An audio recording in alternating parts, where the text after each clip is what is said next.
تیسرا افسانہ بے شمار. تیسرا افسانہ بے شمار. مانو کا کمرہ بہت دنوں تک اسی ٹماٹر جیسا لگ رہا. اس نے گھر والوں سے کئی بار خواہش ظاہر کی کہ کمرے کو اس اوزار کے درمیان رکھ کر دبا دیا جائے جس سے ٹماٹر کے قطلے بن جاتے ہیں تو کمرے کے قطلے بھی بن جائیں گے. وہ ان قتلوں کو دیکھنا چاہتا ہے. پہلے تو مانو کو سمجھایا گیا کہ ایسے کرنے میں مانو کے سارے سامان اور خود مانو کے بھی قتلے بن جائیں گے. لیکن جب اس پر بھی مانو اپنے کمرے کے بدلی ہوئی حالت میں دیکھنے کا اصرار کر رہا تو گھر کے لوگ فکر مند ہو گئے. مانو کی ذہنی دنیا میں ایسی کون سی اتھل پتھل ہو رہی تھی. اس کے سمجھ کے لیے جس قرب سے اس کے گھر والے گزر رہے تھے گزر رہے تھے نہ تو مانو کو اس کا احساس تھا اور نہ اس بات کا کہ اس پر کوئی بوجھ کے لوگ اسے سمجھ نہیں پا رہے. اسے اطمینان تھا کہ کسی دن اس کی یہ خواہش پوری ہو جائے گی. دراصل مانو کی طرح اس کے گھر والوں کو بھی یہ معلوم نہیں تھا کہ وہ سب کیسے ہوا. مانو نے تعلیم کے زمانے میں ہمیشہ امتیازی حیثیت سے کامیابیاں حاصل کی. 2 بار ڈبل پرموشن پا کر اس نے ایم بڑی کم عمر میں کیا. گولڈ میڈل پانے پر ان کو حیرت ہوئی نہ دوسروں کو. مانو کو جب اس کے دوست سڑک کے کنارے پر پرانی کتابوں کے لگے ڈھیر کے پاس کھڑے ہوئے پاتے تو یہ سمجھ جاتے کہ میتھ لیتھک کی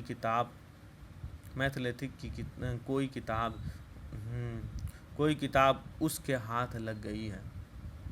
مزے تو اس کے دوستوں کو تب آتا جب وہ کسی سوال کو سمجھانے کے لیے کاغذ پر لکھتے اس کے آخری سرے تک پہنچ جاتا اور کاغذ پر جگہ نہ رہ جانے پر کاغذ کے نیچے رکھے تکیے کے سفید غلاف پر سوال کا باقی حصہ حل کر دینے لگتا. تکیہ غلاف کے ختم ہو جانے پر تکیے کے نیچے مانو کے 2 دھیا لیٹھے کے پاجامے کی پھر باری آ جاتی اور مانو کا قلم پاجامے پر چلنا شروع ہو جاتا. ایک دن مانو صبح کا ناشتہ کر رہا تھا کہ ماں نے اسے دودھ اور دلیا دیا. اس نے کٹورے میں چمچیاں ڈالا ہی تھا کہ اسے لگا کہ کٹورے میں دودھ اور دلیے کے درمیان کوئی گھوڑ اکھڑا ہے.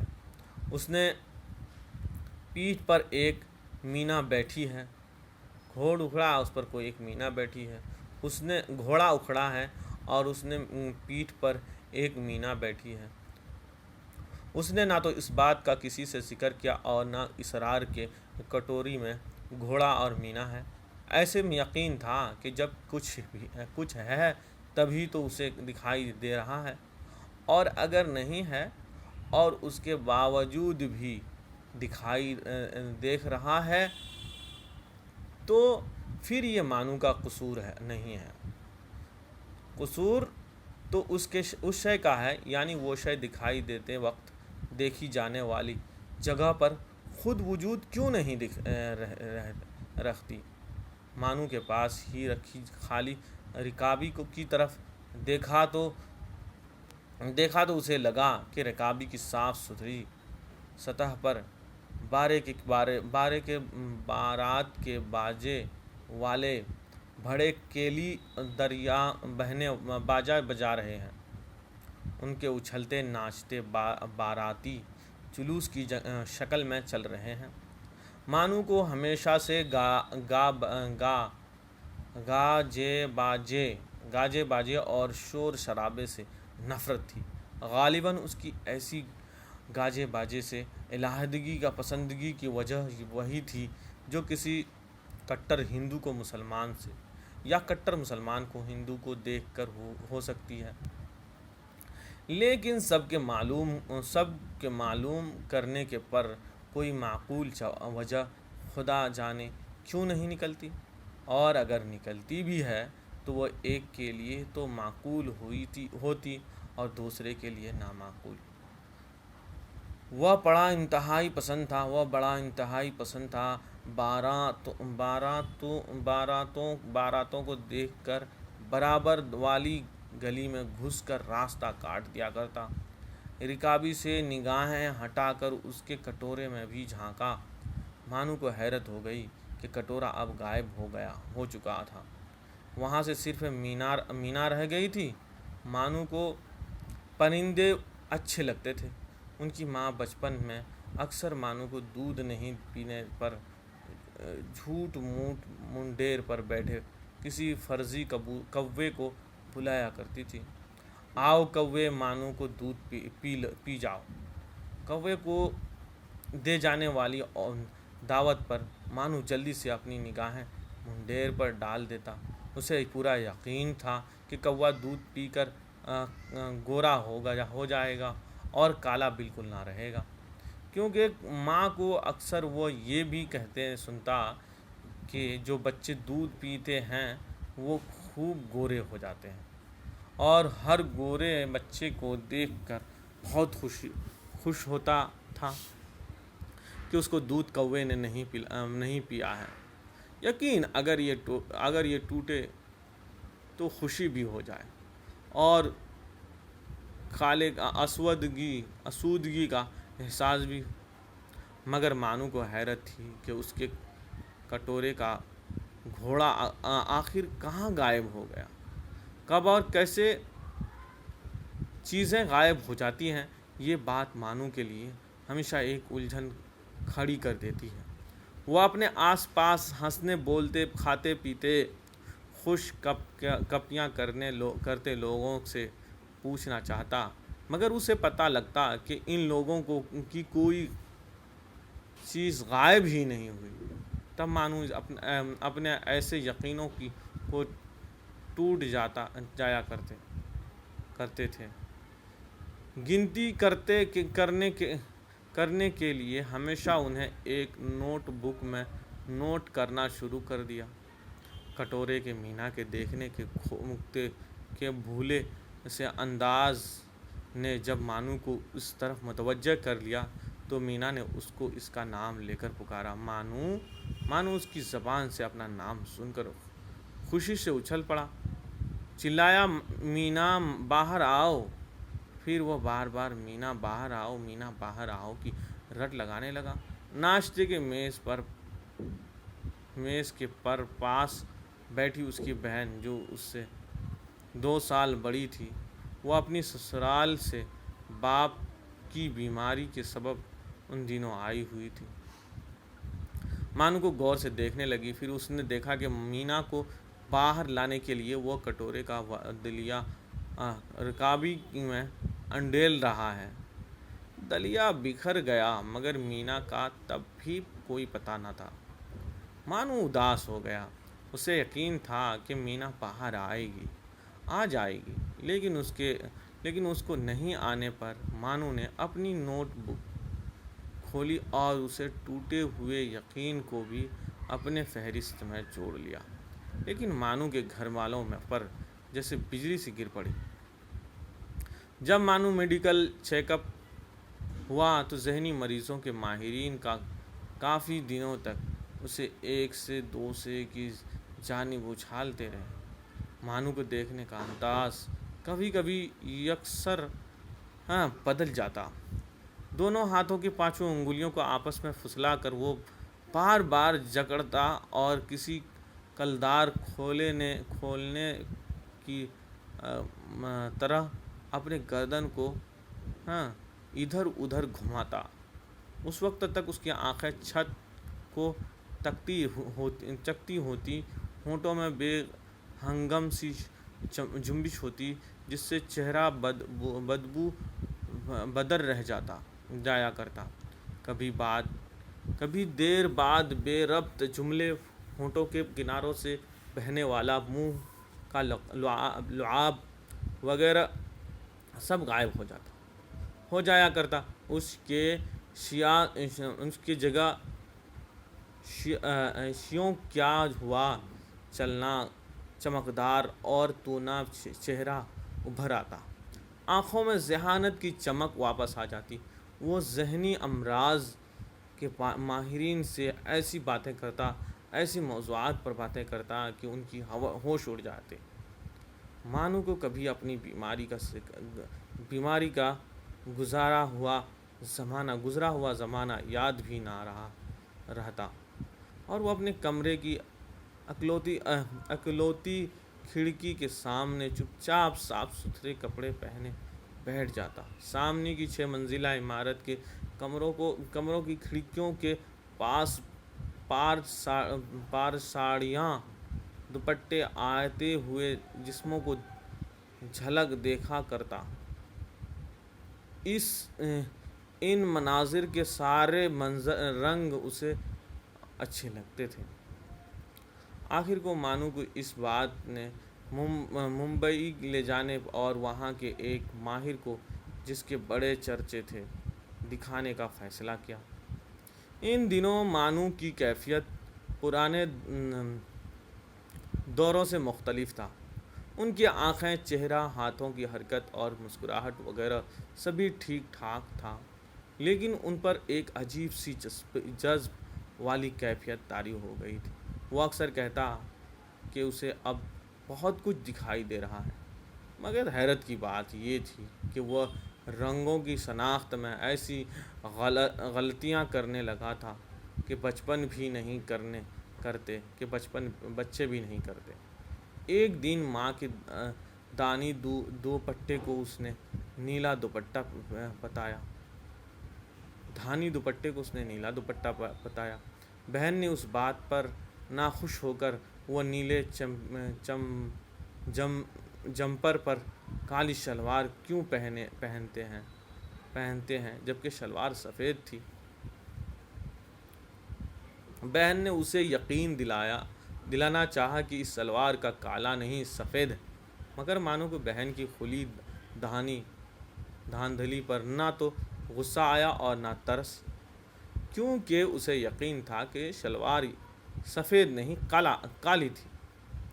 ممی میں مانوس کی بہن کی کھاتی پیتی سسرال تھی. ماہر امراض کے بارے میں ان کی لوگوں نے مانو کے والد کو بتایا کہ ڈاکٹر فطرتاً ایک لالچی اور لت کی حد تک ریس کا کھلاڑی ہے. اسے گڑگڑاتے نوٹوں کی تاش کی گھڑی کی طرح فڑفڑانے کا جنون ہے. شراب اور گھڑ دوڑ کے شوق نے اسے تباہ کر رکھا ہے. جب اس ماہر سے مانو کو ملایا گیا تو مانو ڈاکٹر کی میز کے سامنے والی کرسی پر بیٹھا ہی نہیں. وہ کلینک کے ترتیب اور منحوس سی کمرے کے فرش پر ڈاکٹر کا نظر انداز کر کے چہل قدمی کرنے لگا، اور فریم میں نکی اور دیواروں پر ننگی اسنان کو غور سے دیکھتے ہوئے. قبل اس کے کہ وہ ڈاکٹر اس سے کچھ پوچھتا، الٹا مانو اسے سے سوال کرنے لگا. ریس کھیلتے ہو؟ ڈاکٹر مسکرایا اور ہاں جواب دیا. میرے خیال میں اسی بار میں غلطی کر رہے ہو. مانو کی اس اچانک کہے جانے والی بات پر وہ پل خاموشی رہی. پھر ڈاکٹر کا سوال تھا، کیسی غلطی؟ جواب دیا گیا، تم اتنے ٹوٹے ہوئے یقینوں کی گنتی میں ایک کا اور اضافہ کرنے جا رہے ہو. تم اپنے ٹوٹے ہوئے یقینوں کی گنتی میں ایک اور اضافہ کرنے جا رہے ہو؟ مطلب؟ ڈاکٹر نے آنکھیں پھاڑی تو پھر سوال ہوا. بینک ڈیمانڈ پر داؤ لگانے جا رہے ہو نا؟ ہاں لگا تو رہا ہوں۔ وہ گھوڑا نہیں ٹٹو ہے، نیپولین تھنڈر پر لگاؤ۔ ابھی مانو نے جملہ پورا کیا تھا کہ ڈاکٹر کی جوان اور پیلا کی خوبصورت لڑکی چھوٹے سے کتے کو گود میں لیے اندر آئی۔ باپ کی میز کی دراز میں کچھ تلاش کرنے لگی۔ ہیلو مانو، بڑے انداز سے لڑکی سے مخاطب ہوا۔ آپ واقعی بہت خوبصورت ہیں۔ لڑکی نے مسکرا کر اس کی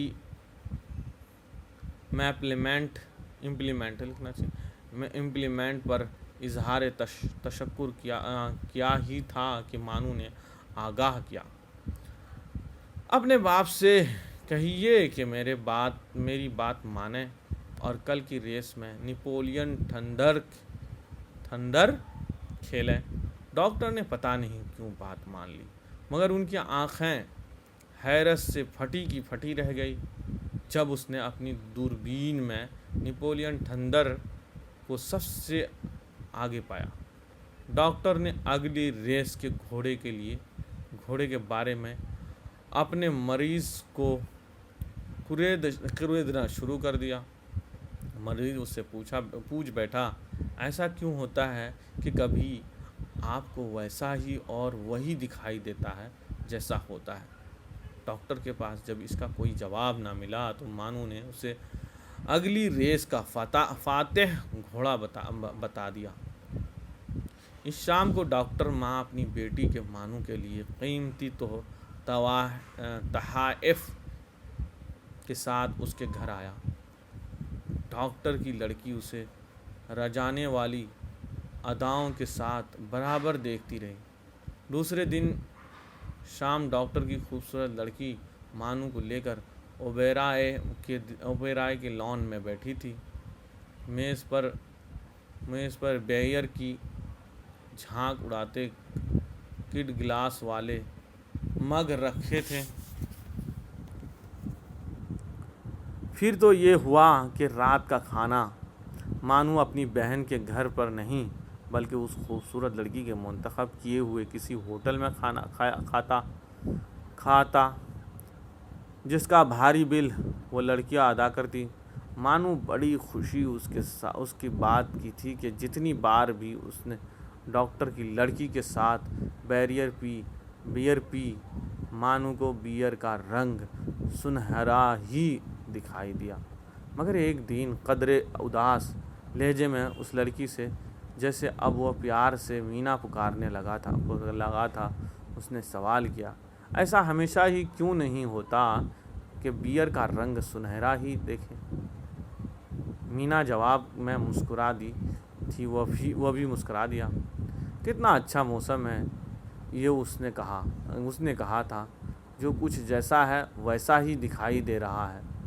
بیئر واقعی صرف سنہری ہے، مگر مینا کا دل کہیں اور لگا تھا۔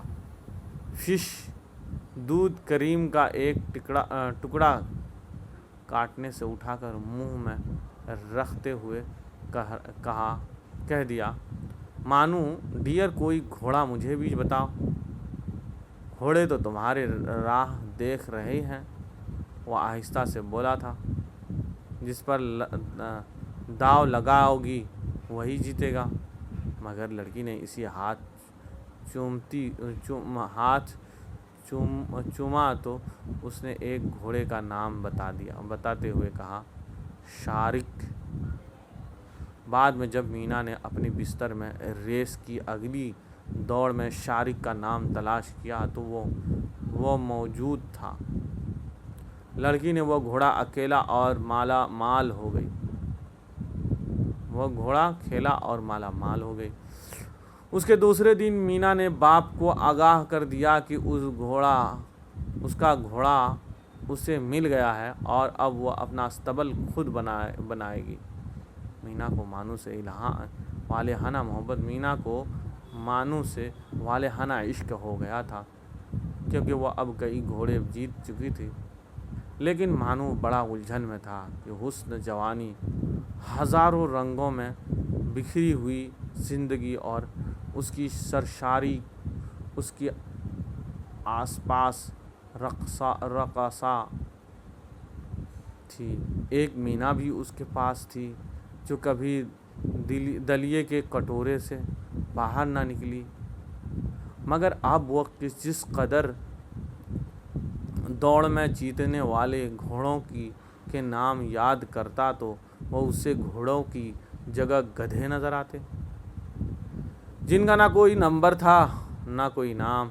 لیکن جب ایک دن مانو کی بیئر کا بل خود ادا کرنا پڑا تو اس کو پتہ چلا کہ مینا کو اس خیال سے مطلع ہو رہی تھی کہ بیئر کا رنگ کچھ بدل گیا ہے، پتہ نہیں کیوں اس سنہرا نہیں دکھائی دے رہا۔ تب اس نے مینا سے پوچھا، مینا ڈیئر، یہ بتاؤ یہ زندگی کیا ہے؟ گھوڑے پر لگایا گیا ایک داؤ۔ مینا ادا سے جھک کر بولی تھی۔ مینا کا ڈاکٹر باپ کئی بار جب گھوڑے پوچھنے پر بھی مانو کو خالی دیوار تاکتے ہوئے دیکھتا رہا تو مانو کے مرض سے مایوس ہو گیا۔ انہیں دنوں اپنے دلیا کے کٹورے میں ایک بار پھر مانو گھوڑے کی پیٹھ پر ایک مینا بیٹھی دکھائی دی تو مانو اسے پوچھ بیٹھا، تم ایسا کرو مینا کہ مجھے کوئی گھوڑا بتاؤ۔ گھوڑا نہیں، گھوڑی، مینا جھجک کر بولی، اور اس کا نام ہے مینا، مینا پر لگاؤ۔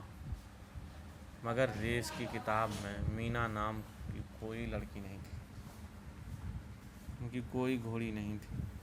مانو نے سوچا مینا کہیں نہ کہیں ضرور ہوگی۔ وہ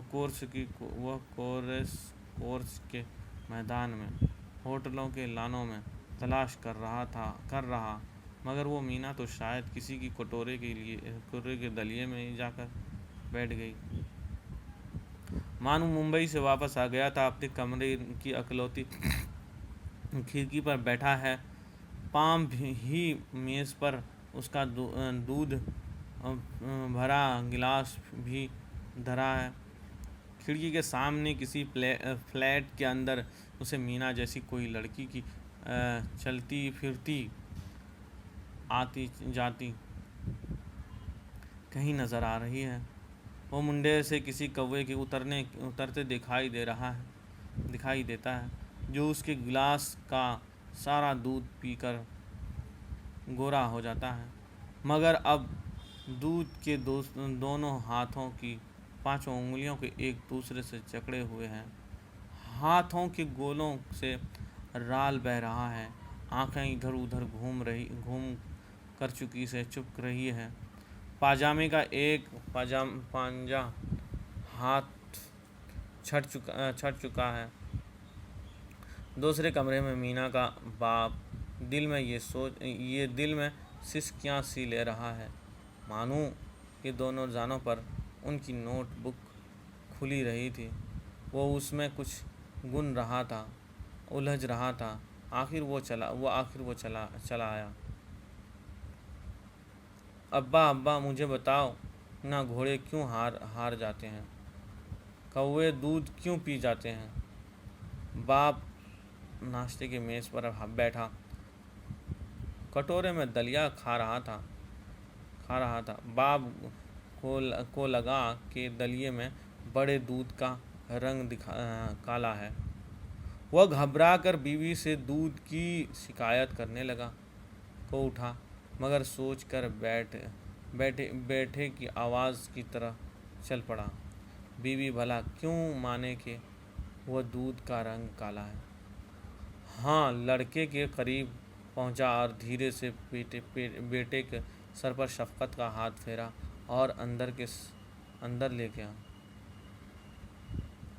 جو کیسا ہوتا ہے وہ ہمیشہ جو کچھ جیسا ہوتا ہے وہ ہمیشہ ویسا ہی یہاں دکھائی دیتا ہے۔ تب تک پھر ایک بار مانو اپنی نوٹ بک پر جھکا اپنے ٹوٹے ہوئے یقینوں کا شمار کر رہا تھا، مگر بار بار کتنی بار بھول جاتا۔ آخر گھبرا کر اس نے نوٹ بک کو بری طرح نوچ پھاڑ کر پھینک دیا۔ یہ کیا کیا بیٹے؟ باپ دھیرے سے بولا۔ مانو